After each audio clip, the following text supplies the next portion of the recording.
સ્વજનો અને મિત્રો, Rohit Shah runway YouTube ચેનલમાં આપનું સ્વાગત છે. આજે એક નવા પ્રયોગ સાથે તમારી સમક્ષ ઉપસ્થિત થયો છું.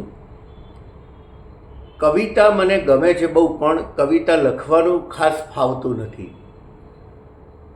છતાં સર્જક તરીકે ક્યારેક મૂડ પ્રમાણે નાનકડી શાયરીઓ લખવાનો પ્રયત્ન કર્યો છે અને એવી ઘણી શાયરીઓ મેં લખી છે. એમાંથી આજે 7-8 શાયરીઓ તમારી સાથે શેર કરવી છે જે મને ગમે પણ છે.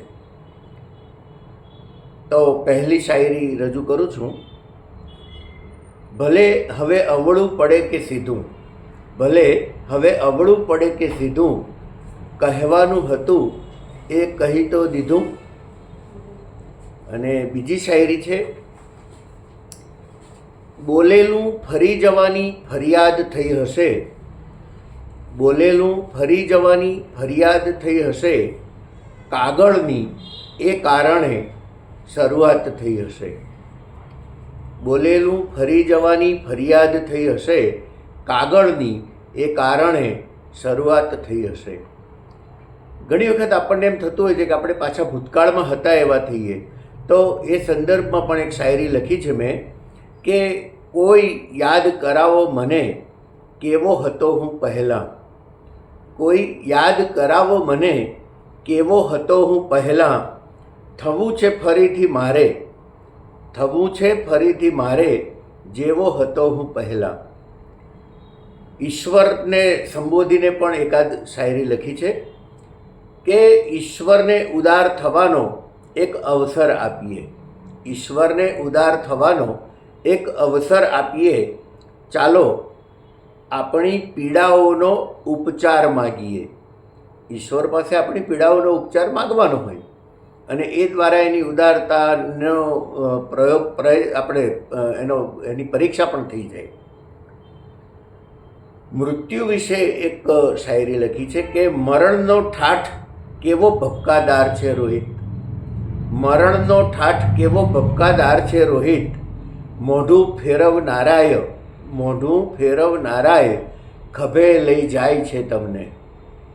તો મૃત્યુની વાત કરી. અને માણસ જીવતા વટથી જીવવા માટે શું કરતો હોય છે, અથવા વટથી જીવેલો માણસ શું કહેતો હોય કે ખિસ્સાથી નહીં કોલરથી ઓળખાવું છું, ખિસ્સાથી નહીં કોલરથી ઓળખાવું છું, પહેરણથી નહીં પોતથી પરખાવું છું, પહેરણથી નહીં પોતથી પરખાવું છું.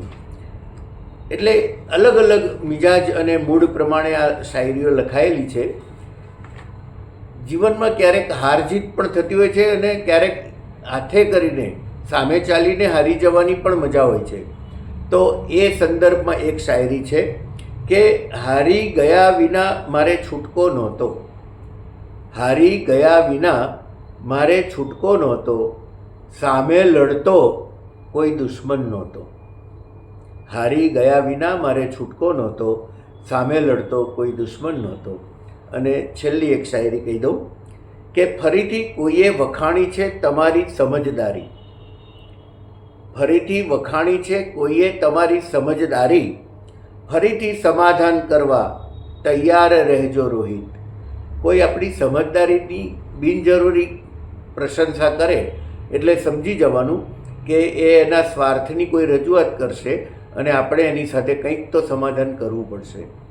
તો આવા અલગ અલગ સંદર્ભમાં અલગ અલગ મૂડથી લખેલી મારી આવી શાયરીઓ તમને ગમી હશે એવા વિશ્વાસ સાથે ફરીથી મળીશું અને વારંવાર મળીશું. આભાર.